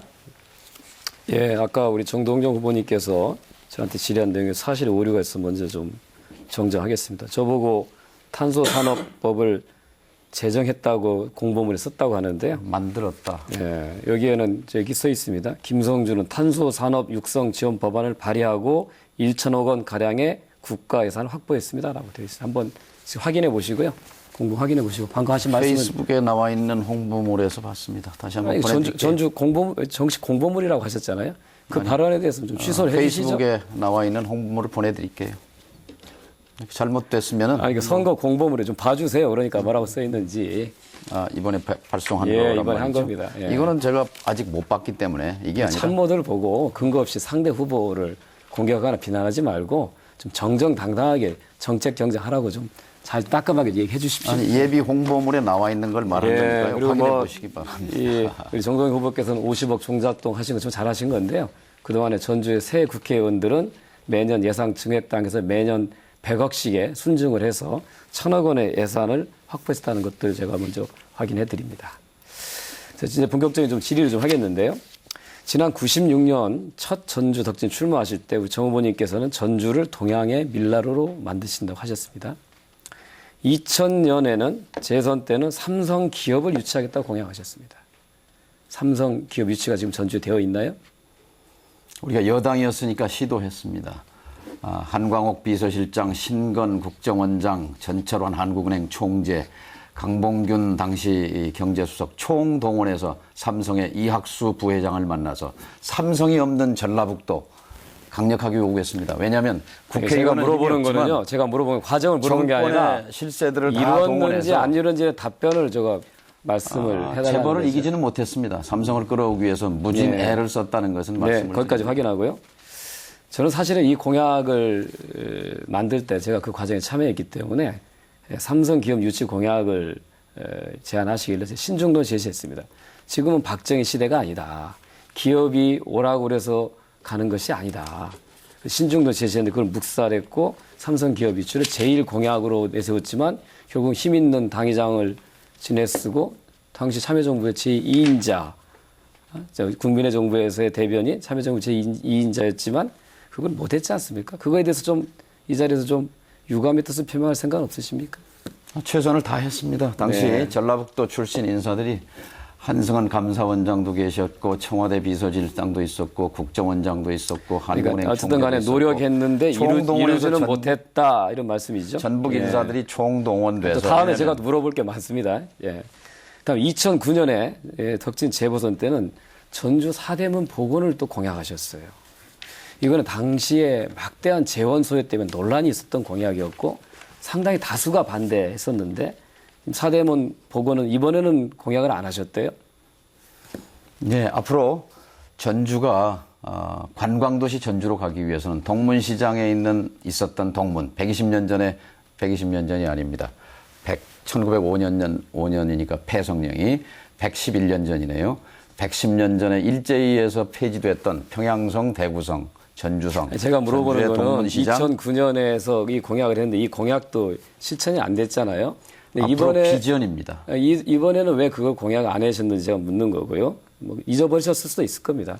이번에는 또 다시 관광도시 전주를 내세우고 밀레니엄 파크, 청년 파크 이거 공약하셨어요. 자, 동양의 밀라노 어떻게 됐는지 잘 모르겠고요. 삼성 기업 유치 실패했고요. 전주 사대문 보고는 잊어버리셨는데 이번에는 언급도 안 했는데 또 밀레니엄 파크, 청년 파크 여러 가지 화려한 장명도 하는데 이래서 이제 전주의 유권자들이 생각하는 거예요. 지난 삼성하고 그 잘 나갈 때 천북을 위해서 무엇을 했는가. 이거에 대해서는 굉장히 이게 아프게 받아들이실 텐데 지난번에 그렇게 했을 때는 이제는 이제 제3당 국민의당 후보로 나와서 모든 걸 다 하시겠다고 그래요. 노인복지관도 하겠다고 그러고 뭣도 하겠다고 그러고 한옥마을 한다고 그러고. 근데 이게 과거에 아주 힘 있는 위치에 있을 때도 하나도 실천하지 못한 거를 지금 이제 제3당의 후보가 돼서 하겠다고 얘기하는 것을 과연 주민들이 믿겠는가 이런 것들을 저한테 오히려 반문하는 사람들이 많습니다. 답변을 좀 하면 좋겠습니다. 예, 그러시죠, 김정일 의원님? 예, 대신 가끔 짧게 해주시 시간이 많지 않으니까요. 동양의 밀라노 지금 되고 있지 않습니까? 돼가고 있습니다. 동양의 밀라노라는 게 바로 관광도시 만들기입니다. 20년 전에 이태리의 밀라노가 맛과 멋으로 관광으로 잘 사는 도시입니다. 대한민국의 맛과 멋의 도시가 전주입니다. 그래서 판소리 극장을 지은 그렇게 사람이 답변하시면은 정동영이고 그래서 다르고요. 잠깐 관광도시 통계를 전주로 좀 해주시죠. 가자는 비전이 해주시죠. 예. 예. 이건 제가 따라 주셔야 되겠습니다. 아니 지금은 아니 그러니까 그 과거에 내가 공약했던 걸 이행하지 못한 거에 대해서 유감 표시라고 반성하라 이런 의미로 질문한 건데 동양의 밀라노가 지금 이루어져 있다고 이 얘기하시는데 아니 그 방향으로 가고 있잖아요. 작년에 밀라노에서 관광도시로. 엑스포 했습니다. 예? 전주에서 밀라노와 똑같은 도시가 이루어졌다고 얘기하는 거는 밀라노 과한 엑스포의 거고요. 주제가 뭐였는 줄 아세요? 자, 잠깐만요. 한식이었어요. 한식. 자, 잠깐만요. 자, 그래서 이번에 내세운 공약집을 제가 쭉 보니까 너무 좀 단편적이고 아이디어고 종합적인 구성이 결여돼 있어요. 자, 관광도시를 만든다는 건 좋은데 과연 관광도시만 가지고 먹고 살 수 있을 것이냐. 스위스가 관광을 먹고 사는 것 같지만 사실 농업과 제조업의 기반이 탄탄합니다. 제조업을 기반으로 해서 금융 서비스업과 탄소와 같은 새로운 예. 신산업 마무리 이런 해주시기 걸 바랍니다. 결합시키면서 관광 산업으로 예. 가자고 하는 재구상이 훨씬 더 종합적 알겠습니다. 구체적인 거거든요. 그러니까 예. 너무 정동영 후보께서 예. 급조된 공약이 아닌가를 확인하려고 시간이- 했는데 답이 너무 좀 알겠습니다. 예, 시간이 의도와 다르게 나타나는 것 시간이 다 됐습니다. 죄송합니다. 김성주 후보도 저한테 질문 예, 시간 안 알겠습니다. 주시고. 예, 알겠습니다. 죄송합니다. 예, 예. 네. 조금 답변 시간도 배려하시면서 하시면 어떨까 아니, 싶은 생각이 저도 듭니다. 예, 알겠습니다. 예. 자, 이번에는 사회자가 질문 하나 드리겠습니다. 1분 내에서 답변 주시는데요. 조금 전에 비슷한 얘기가 나왔습니다만 조금 다른 얘기니까 또 답변 주시면 좋겠습니다. 지난 2011년에 이 삼성그룹이 이 새만금에 20조 원을 투자하기로 약속했지요. 그런데 5년이 지난 지금까지 아무런 투자와 관련해서 아무런 움직임도 감지되지 않고 있습니다. 삼성의 이 관련 부서도 해체됐다고 하죠. 일부에서는 이 처음부터 모든 게 쇼 아니었냐 이 격한 불만을 드러내고 있습니다. 국회의원에 당선된다면 이와 관련해서 할 수 있는 역할이 무엇입니까? 김성진 후보 답변 주시기 바랍니다. 굉장히 그 기업을 정치인들이 움직이기는 굉장히 힘들다고 저는 생각을 합니다. 제가 교수를 25년 하면서 사실은 이 세상에서 가장 강한 사람들이 기업인들입니다. 기업인들이 이 창조를 통해서 현대사회를 만들었다고도 봐야 됩니다. 그만큼 강한 사람들입니다. 그 사람들한테 여기다 투자를 그냥 하라고 하면은 투자하지 않을 겁니다. 여기에서 뭔가 어드밴티지를 줘야 된다고 생각을 합니다. 그래서 저는 삼성이 우리 새만금이나 전북에 투자하기 위해서는 이 새만금을 하루빨리 규제 프리존을 만들어야 된다고 생각합니다. 그래서 거기에 인력과 돈과 상품 이런 것들이 자유롭게 움직일 수 있게 해줘야 된다고 합니다. 그래서 그런 어떤 어드밴티지를 줬을 때 오는 것이지 그냥 권력의 힘으로 거기 가서 하라 한다고 해서 움직일 것 같지는 않습니다. 총선 후에 아마 제 예상이 맞을 겁니다. 예, 김성주 후보 답변 차례입니다. 예, 뭐 당시 그 과정을 뭐 언론을 통해서 많이 봤고요. 그게 좀 논란이 좀 있었습니다만 아직도 의문이 많다고 생각합니다. 이 문제를 어떻게 해결할 수 있을지 저희로서도 당시에 충분한 정보가 없기 때문에 답변하기 어렵습니다. 저는 약간 좀 시각을 좀 바꿔서 새만금을 우리가 너무 오랫동안 정치적으로 구호로서 너무 우려먹는 게 아닌가. 새만금은 엄격하게 말씀드리면 국책 사업이고 아주 장기간에 걸쳐서 이루어진 사업인데 당장 몇 년 내에 뭔가 이루어질 것처럼 자꾸 그런 그 에드벌룬을 띄우는 것을 과거의 정치권의 여야를 망라하고 다 해왔다 생각합니다. 저는 2012년 제가 전라북도 대선 공약 그 개발단장을 맡으면서 새만금을 조금 아래로 밑으로 밀어 넣는 거를 저는 시도를 했고 그래서 대신 만들어낸 게 기금본부 전북 이전 공약이라고 해서 말씀드립니다. 예. 마지막으로 정동 후보 답변 차례입니다. 네, 삼성은 이제 세계적인 기업인데 사실 충남에도 있고 충북에도 있고 경기도에도 있고 광주에도 있는데 전북에는 없거든요. 경상도는 말할 것도 없고. 그러니까 전북도민들이 아니 삼성 뭐 세탁기도 쓰고 삼성 컴퓨터도 쓰고 다 소비는 삼성 거를 쓰는데 삼성이 생산 기지는 하나도 없는 유일한 도예요, 전라북도가. 그래서 당연히 전북도민들은 삼성에 대해서 요구할 권리도 있습니다. 권리가. 제조업 기반 만든다고 하는데 그래도 여윳돈이 몇백 조씩 쌓아놓고 있는 삼성이 성의를 보여야 되는 거지요. 근데 지난번에 새만금에 투자하겠다는 MOU는 사실상 LH공사를 빼앗아간 이명박 정부가 미안하니까 삼성을 뒤에서 좀 움직여서 삼성이 이렇게 말로 서비스한 MOU 정도 체결하고 진정성이 없었다고 생각합니다. 그때 참 뭐 아픈 얘기입니다만 어쨌든 얼마나 간절했으면 삼성이 좀 왔으면 하는 그런 생각을 전북도민들이 하겠습니까? 예, 거기까지 듣겠습니다. 자, 토론이 막바지를 향해 가고 있습니다. 이번이 마지막 토론 순서입니다. 방법은 앞서 했던 것과 같은 이 자유 토론입니다. 토론 주제도, 상대 선택도, 주제도 모두 정해진 게 없습니다. 자유롭게 하실 수 있습니다. 시간을 비교적 그동안 잘 지켜주셔서요. 6분이었던 거 7분으로 좀 늘리겠습니다. 한 후보당. 먼저 김성주 후보에게 7분의 주도권 드리겠습니다. 예, 아까 질문을 못해서 우리 김성진 후보님한테 질문하겠습니다. 제가 그 차를 타고 지나가면서 현수막을 보니까요. 현수막에 말꾼이 아닌 일꾼을 뽑자 그렇게 돼 있어요. 예. 맞습니까? 예. 이게 왜 그런 현수막을 내거셨나요? 그 얘기는 정치적인 패러디입니다. 말을 잘하고 지역을 보살피지 않는 국회의원보다도 정말로 지역의 현안을 해결하고 지역의 현안에 관심을 갖는, 그러니까 중앙정치보다는 지역정치, 우리가 지금 가장 정치라고 하는 것이 가장 어디서부터 출발해야 되느냐, 먹는 거에서부터 출발해야 된다고 생각을 하기 때문에 저희는 큰 정치라고 하는 것에 대해 것보다는 지역에 적합한 국회의원을 필요로 할 때다, 필요로 한다, 이런 의미에서 했습니다. 그래서 저는 제가 항상 일을 열심히 하는 일꾼이라고 하는 걸 구호로 내걸었기 때문에 혹시 저를 뽑자고 이렇게 하신 게 전혀 아닌가 그런 게 싶어서 아니고요. 제가 저는 그런 의미에는 아니었습니다. 흥미로워 제가 질문 한번 했습니다. 예. 이제는 이제 정동영 후보님한테 질문하겠는데요. 이번에 총선에서 국민의당의 예상 의석수가 몇 석이나 되나요? 유권자의 선택에 달린 거죠. 중앙당은 40석 이상 40석이요? 목표로 하고 있는 것 같아요. 그러면 40석 정도가 최대치라고 한다면 역시 국민의당은 이번 총선이 끝나도 제3당의 주의를 그대로 유지하겠지요? 야당의 뿌리와 기본은 호남에 있습니다. 그러니까 영남에서 더민당이고 국민의당이고 의석을 얻기는 굉장히 힘들죠.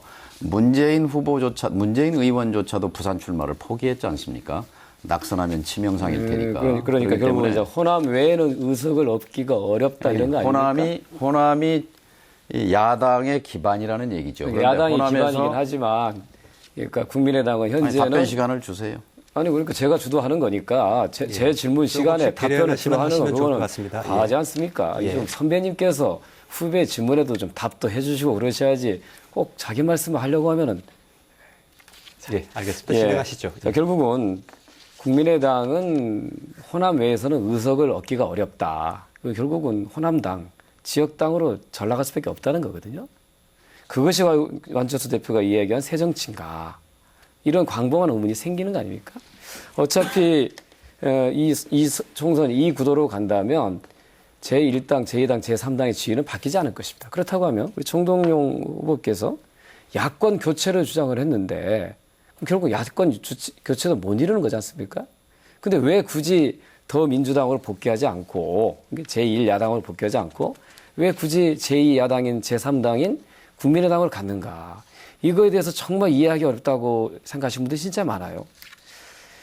저는 이렇게 생각하는 겁니다.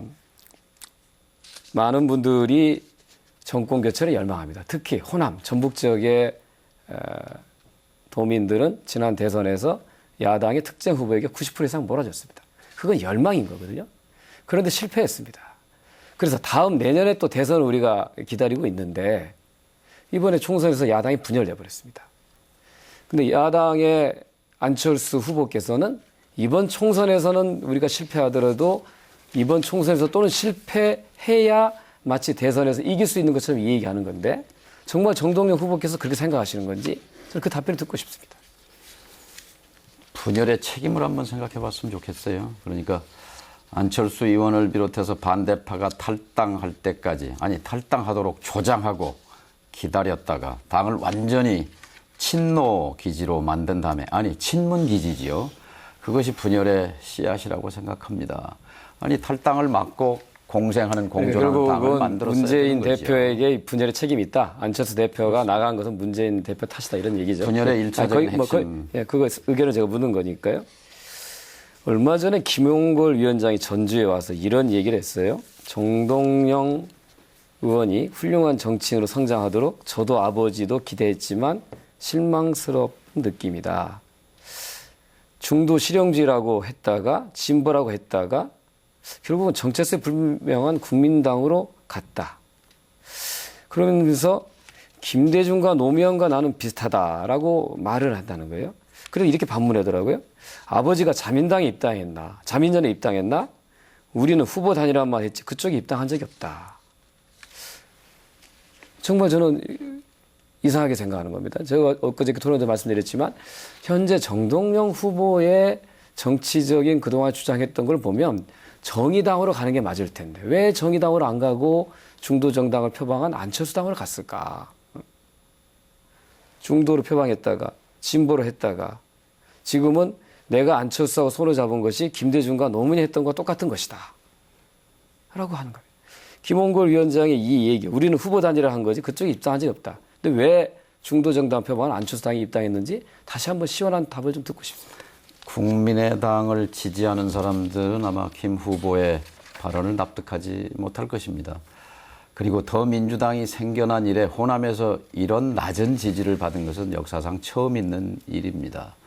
그리고 아마 성적을 나중에 이제 열어보면 알겠지만 저는 전라북도에서 더민당이 과연 몇 석이나 될 수 있을까?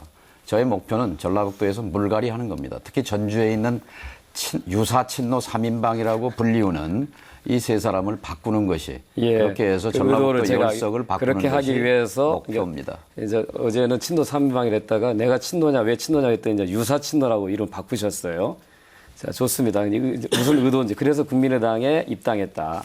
자, 그런데 우리는 지금까지 영남 보수 새누리당을 심판해야 한다고 주장해 왔어요. 정 후보님도 그렇게 주장하셨는데 왜 심판의 대상이 바뀌었습니까? 더불어민주당으로. 제가 관악을 조금 더 하고 난 다시 봤어요. 관악을 사례를 보시면요. 관악을이 지난 대선에서 노무현 후보가 가장 60% 가까운 득표를 얻은 겁니다. 호남을 제외하고 가장 많이 얻은 곳인데요. 그 관악을처럼 야당 강세 지역도 후보가 둘로 나뉘니까 결국 새누리당이 당선되지 않습니까? 당시에 정동영 후보가 관악을에 진보정당 한다며 하면서 무소속으로 나가지 않았다면 당시에 새정치의 정태 후보가 당선됐을 것입니다. 근데 결국은 정 후보가 내가 1등할 수 있다고 나가서 결국은 패배함으로써 헌납했지 않습니까? 그거에 대해서는 또 어떻게 말씀하십니까? 예, 시간이 모두 지났습니다. 다음 정동영 후보의 주도권 7분인데요. 답변 못하신 거 이 시간 잘 활용하시면 될 것 같습니다. 예. 야당의 지금 변화를 몰고 온 것은 잘한 일입니다. 그러니까요, 야당이 그냥 고인물은 썩듯이 친노 패권이 관철되는 야당이 있으면 정권교체 희망이 없습니다. 제가 야당을 시작할 때 79석이었습니다. 김대중 총재가. 79석으로 정권 잡았습니다. 130석 친노가 장악한 야당 무력했습니다. 박근혜 대통령에게 전혀 고려 대상도 아닌 야당이었습니다. 그리고 친노 패권의 관철 사례 두세 가지만 들어보겠습니다. 하나, 2007년 대선 때, 그러니까 2002년 대선 때는 호남에서 95% 노무현 후보를 지지했습니다. 5년 뒤에 정동영이 후보됐습니다. 다 빠져나갔습니다. 미국 대사관 서울에 있는 워싱턴에 보낸 전문에 보면은 청와대 참모들이 이렇게 말하고 있습니다. 정동영이 떨어지는 것 우리의 관심사항 아니다. 이명박 후보가 된다고, 이명박 대통령 된다고 해서 대한민국이 망하는 것 아니다. 대놓고 말했습니다. 그리고 실질적으로 뒷거래했습니다. 대통령의 형님과 이명박 대통령의 형님이 형님끼리 만나서 거래했습니다. 그리고 정동영 죽이기 했습니다. 그리고 9년 동안 계속해서 저는 가시밭길을 걸어왔습니다. 친노 패권, 지난번 선거 때 전주의 신건 의원 쳐냈습니다. 군산의 강봉균 의원 쳐냈습니다. 익산의 조배숙 의원 쳐냈습니다. 전주의 정동영, 덕진구를 떠나라고 요구했습니다. 강남으로 갔습니다. 그리고 그 자리에 김성주 후보가 왔습니다. 김성주 후보는 저를 정동영계라고 계속 얘기합니다. 아니, 저는 김성주 후보가 그렇게 얘기하면 정세균 의원이 많이 서운해할 것 같습니다. 2010년도에 우리 정당사에 없는 중앙당이 당대표가 도의원과 시의원 5명을 전략공천으로 꼽아 넣었습니다. 사실이죠. 전략공천 받았죠. 개였지요. 그래 탈당하셨기 때문에 더 개할 수 없는 거 아닙니까? 전략공천 받았죠. 도의원 시켜줬죠. 정세균 의원에 대해서 의리를 지켜야 합니다. 정동영계라고 말하면 정세균 의원에 대한 의리를 저버리는 겁니다. 국회의원 시켜준 사람이 범친노인 정세균계입니다. 정세균계로 분류되는 김성주 의원이 저를 보고 자꾸 정동영계라고 말하면 당황스러운 거죠. 뭔가 생각이 있어서 그렇게 말하겠지만 저는 그 문제에 대해서 좀 당당할 필요가 있다고 생각합니다. 그리고 정동영의 출마에 대해서 호남 지역주의에 기대려고 한다. 그런데요, 저는 김성주 후보가 이 부분은 좀 개념을 정리할 필요가 있어요. 우리는 절대 지역주의라는 말을 쓰면 안 됩니다. 미국에 가면요, 흑백 갈등이 있습니다. 인종주의가 있습니다. 인종주의가 있어요. 백인 우월주의를 백인 인종주의라고 부릅니다. 흑인이 차별하지 말라고 말하는 것을 흑인 인종주의라고 말하지 않아요. 자, 대한민국에서는 영남과 호남의 갈등이 있습니다.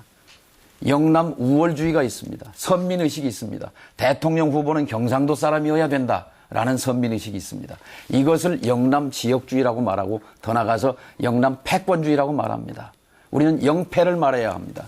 그런데 김성주 후보는 호남 지역주의를 말합니다. 호남 지역주의란 말을 써서는 안 됩니다. 영남 지역주의라고 말하고 영남 패권을 부수자고 말해야 하는데 전주에 있는 세 의원이 모두 영남 패권주의에 불종합니다. 한마디도 못하지 않습니까? 광주 의원들이 일어나서 문재인 물러나라고 말할 때, 전남 의원들이 물러나라고 말할 때, 호남의 당원들이 모두 문재인이 물러나야 당이 안 깨진다고 말할 때 김성주 후보를 포함해서 어떤 의원도 전북에서 일어나서 아니요라고 말한 사람이 없습니다. 그래서 존재감이 없다고 말하는 겁니다. 그래서 목소리가 없는 전북 정치에 자존심 상해하는 것입니다. 바로 김성주 후보와 전주의 세 사람을 바꿔야 하는 이유가 여기에 있습니다. 정치인은 대통령이 독주하고 폭주하면 분연히 일어나서 아니요라고 말해야 합니다. 중앙당이 잘못 가고 호남을 볼모로 잡으면 왜 호남을 핍박하느냐고 말해야 합니다. 왜 그동안 한마디도 얘기 안 합니까? 질문하겠습니다. 김종인 대표에 대해서 어제 이렇게 말했잖아요. 우리 당의, 더민주당의 적통이 아니다. 적통에 어긋난다. 그렇게 말했죠. 근데 오늘 김종인 대표가 김성주 후보 사무실을 온 것 같아요. 그 적통이 아니다는 어제의 발언과 오늘 김종인 대표를 축혀 세운 발언 사이에는 어떤 합치성이 있습니까? 저는 그 김종인 대표를 축켜 세운 적이 없고요. 김종인 대표가 와서 저를 좀 축켜 세우더만요. 예. 우리 정 후보님 말씀 듣다 보면 정동영계, 정세균계, 문재인계, 노무현계 너무 개파적인 것이 너무 깊게 배어 있네요. 열린우리당 때 최대 개파는 정동영 계였죠. 거의 모든 공천 내 관여했다. 이렇게 당시 의원들이 저한테 알려줘서 그러는데 그때 근데 열린우리당 때 다수 의석 여당이었는데 그때 열린우리당은 가장 약체인 정당, 심지어 108번대라고까지도 이 얘기하던데요. 근데 130석의 새정치연합이 무력한 야당이다라고 이 얘기하는 거는 저로서는 참 이해하기 어렵습니다. 더구나 당시와 다르게 국회 선진화법은 야당이 말 외에 싸울 수 있는 수단이 아무것도 없었던, 즉 몸으로 저항할 수 없었던 현실을 무시하시는 건지 저는 오히려 거꾸로 반문하고 싶고요. 너무 자, 40초 남았으니까요. 예, 40초 개파적으로 남았으니까 너무 하지 말고 제가 주도권이 주도권 있습니다. 40초 예. 질문 하나 더 하겠습니다. 예.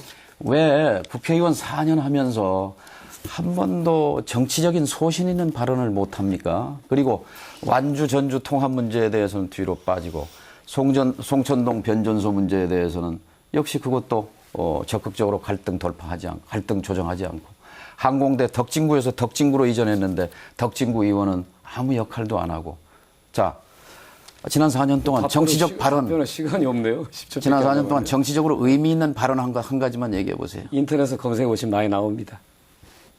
당 정책의 수석 부의장입니다. 정치적인 연금 소신을 싸움, 가지고 메르스 이런 문제에 대한 정책 발언을 검색해 보시기 바랍니다. 그건 잘했습니다. 예. 예. 자, 다음 김성준 후보에게 7분 시간 드리겠습니다. 예. 예. 굉장히 긴 7분이었습니다. 저한테는. 예. 지루하지 않게 잘 해주십시오. 예. 저는 이제 사실 두 분한테 공통된 질문들을 자유토론으로 가지고 나왔는데요. 제가 김성주 후보께 먼저 질문하겠습니다.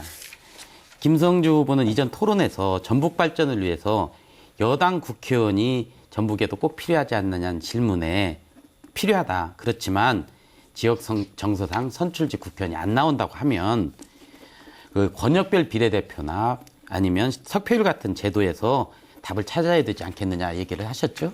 예. 예. 지자체에서는 우리보다 잘 사는 경기도 뭐 남경필 지사, 제주도의 원희룡 지사, 뭐 이렇게 여야 협력 관계, 우리가 협력 관계를 잘 유지하고 있죠. 뭐 정무부지사를 이렇게 상대 후보였었던 사람을 영입한다든가 그래서 연정이라는 얘기까지 표현하고 있는데, 그것이 지역을 발전시키고 있습니다. 더 견인하고 있습니다. 그런데 우리 전북은 아직 그 여당 선출직이 하나도 존재하지 않습니다. 그래서 여당이나 보수를 대변할 수 있는 야당이 진보를 표방하기 때문에 보수를 대변할 수 있는 출구가 막혀 있어요. 여론이 막혀 있다는 거예요. 만약 20대 총선에서도 어쩔지 모르는 얘기입니다. 여당 국회의원이 나오지 않는다고 하면, 한 명도 안 나온다고 하면 그 사람이 통로가 될 거니까 안 된다고 하면은 당선된 더민주당 국회의원들과 우리 새누리당 전북도당과 공식적이고 상시적인 초당적 협력체를 만든다고 하면은 야당 의원들이 갖는 반쪽짜리, 저는 그걸 반쪽짜리로 표현하고 싶습니다. 반쪽짜리 한계를 극복하고 전북 발전이 초석이 될 거라고 저는 생각을 합니다.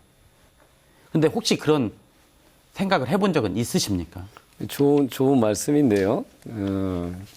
저는 여당 의원 한 명 뽑아달라고 이렇게 말씀하시는데 저희는 정권을 교체할 수 있는 수권 정당인 더불어민주당 10명을 뽑아주셔서 저희가 내년 대선에서 승리하면 여당 의원 10명이 생깁니다. 저는 근본적인 해결책을 저는 말씀드리는 거고요. 현재 새누리당의 이 지역에서 한 10% 안팎의 지지를 얻습니다. 그럼 당연히 10% 가까운 의석을 얻어야 되는데 잘못된 선거제도 때문에 못 얻는 거 아닙니까? 그 잘못된 선거제를 고치자고 하는데 새누리당이 반대하지 않습니까? 그 이유는 딱 하나지요. 계산해보니까 호남 좀 해주세요. 예, 죄송합니다. 그러니까 어떻게 만약에 그런 어떤 협의체를 만들 생각은 있으시냐? 저희는 전적으로 협력할 의사가 있습니다. 그러니까 새누리당이 이번에 의석을 됩니다. 갔던 안 갔던지 간에 예. 저희들 협력할 의사가 있고요. 과거에 도당 위원장들하고도 지역 현안에 대해서 같이 협력해 왔다고 하는 말씀드립니다. 제가 알기로는 그 예산달 때만 새누리당에 도움을 요청을 하고 있습니다. 정동영 후보께도 같은 맥락에서 얘기를 하겠습니다. 저는 통 큰 정치라는 얘기를 참 좋아하고 그런 의미에서 우리 정동영 후보를 많이 존경을 합니다. 근데 만약에 그런 같은 맥락에서 더민주당을 포함한 국민의당 국회의원들, 제 생각에는 아마 전북에서 국민의당이 더 많이 당선될 것 같아요. 그래서 드리는 말씀입니다. 그리고 우리 그 여당에 있는 도당, 새누리당, 전북도당 포함한 공식적이고 상시적인 어떤 초당적 협력기구를 아까는 협의체였고 지금은 협력기구입니다. 협력기구를 만들어서 전북 발전의 견인차 역할을 하게 하는 것에 대해서는 어떻게 생각하십니까? 저는 좋다고 생각합니다. 왜냐면요, 경기도의 남경필 새누리당 지사가 야당 쪽에 정무부지사를 하려 해서 잘 협력한 아주 보기 좋은 사례가 있고, 제주도의 원희룡 지사도 또 야당의 그 협조를 잘 구하는 그런 모델 사례가 있기 때문에 그동안 사실 전라북도의 새누리당의 존재감이 좀 약했던 건 사실이죠. 근데 어쨌든 전북 자체가 약하기 때문에 야당만 가지고 뭐 또 그동안 잘 못했기 때문에 백지장도 맞들면 좀 가볍지 않겠습니까?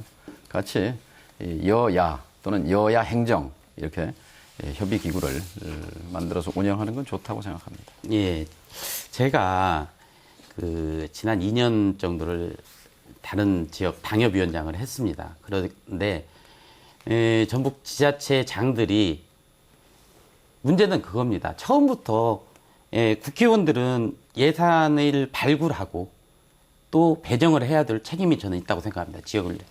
근데 실제적으로 우리 지역에 있는 지자체 장들은 국회의원들보다 더 많은 관심을 가지고 예산을 따오려고 노력을 합니다. 그런데 처음부터 정책 협의를 같이 하고 도와달라고 하면 좋은데 우리가 예산 딸 때쯤 되면 이제 해볼 만큼 해본 다음에 안 되면 그때 새누리당 와서 도와달라고 그래요. 작년에도 그랬습니다. 이것은 꼭 도와줘야 됩니다. 그리고 나서 예산철 지나가면 잊어먹습니다. 한 가지만 얘기할까요? 제가 한진중공업 문제를 해결할 때 야당이기 때문에 한계가 있었습니다. 근데 홍준표 의원이 대표였어요. 황우여 의원이 원내대표였어요. 저와 친분이 깊었습니다. 홍준표 대표를 만나서 한진 회장을 좀 같이 만나자. 황우여 대표에게 만나서 이 문제 풀어야지 이 정권에도 부담이 없다. 역할은 제가 했지만 여당 대표와 여당 원내대표를 끌어들여서 평화적으로 아주 갈등이 심했던 분규를 평화적으로 해결한 사례가 있습니다. 그래서 어쨌든 전라북도에 힘이 부족한 전라북도에 예산도 가져오고 우리가 필요한 법도 만들기 위해서는 여당 지도부와도 통할 수 있는 그런 체제와 분위기를 좀 만들어야 된다고 생각합니다. 네, 저도 그래서 마무리를 하겠습니다. 오늘 두 분께서만 관계된 걸로 많이 토론을 하셨는데 제가 마지막으로 드린 이 질문을 사실은 잊지 말으셔야 될 겁니다. 어떤 분이 국회의원이 되시더라도 이 부분은 꼭 여당과 협조를 해 주셔야 됩니다. 제가 국회의원이 된다고 그러면 제가 이 일을 직접 하겠습니다. 예, 알겠습니다. 자, 이제 토론은 이것으로 모두 끝이 났습니다. 이제 마무리 연설 1분만 남아 있습니다. 마무리 연설은 처음에 기조 연설했던 것과 순서를 좀 거꾸로 하겠습니다. 먼저 정동영 후보의 마무리 연설 1분입니다. 존경합니다. 사랑합니다. 전주 시민 여러분, 전북도민 여러분. 서운한 마음 잘 압니다. 그렇게 사랑해 주었는데, 그렇게 밀어줬는데 이게 뭐냐는 그 말씀, 용서를 구합니다. 저는 대한민국에서 가장 행복한 정치인이었습니다. 무한한 사랑과 신뢰를 받았습니다. 그런데 제가 많이 모자랐습니다. 많이 부족했습니다. 기대를 채워드리지 못했습니다. 사랑하는 전주 시민 여러분, 다시 일어서고 싶습니다. 다시 일어서서 달리고 싶습니다. 20년 동안 쌓은 열정과 경험과 지식을 몽땅 쏟아 넣어서 못다한 일을 다 하고 싶습니다. 전주 시민을 섬기겠습니다. 전주의 먹고 사는 문제를 챙기겠습니다. 꼭 사랑의 빚을 갚고 싶습니다. 고맙습니다. 네, 다음 김성주 후보의 마무리 연설 1분입니다. 예, 사랑하는 전주 시민 여러분, 지난 4년 동안 정말 열심히 일해왔습니다. 앞으로도 전라북도를 위해서 계속 땀 흘려 일하고 싶습니다. 그동안 전주를 한 번도 떠나본 적이 없습니다. 저는 이번 선거 결과에 관계없이 또 전주에서 살 것입니다. 이제 전북은 새로운 꿈을 꿔야 됩니다. 과거에 향수에 기대는 그런 선택 대신에 미래로 나아가는 선택을 해야 합니다. 저는 초선 의원으로서 국민연금 기금본부를 도민의 열망을 받아 이전시키는 쾌거를 이뤘습니다. 또 젊은이들이 일자리를 만들기 위해 탄소산업법을 발의해서 통과를 눈앞에 두고 있습니다. 앞으로도 제가 전라북도를 위해서 도민들과 함께 일할 수 있도록 다시 한번 기회를 주십시오. 더 큰 일꾼이 되어서 보답하겠습니다. 고맙습니다. 네, 마지막으로 김성진 후보의 마무리 연설입니다. 예, 사랑하는 전북 도민 여러분, 여야의 경쟁이 지역을 살리고 좋은 일자리를 만들어냅니다. 전북을 발전시키기 위해서는 여당 의원도 꼭 필요합니다.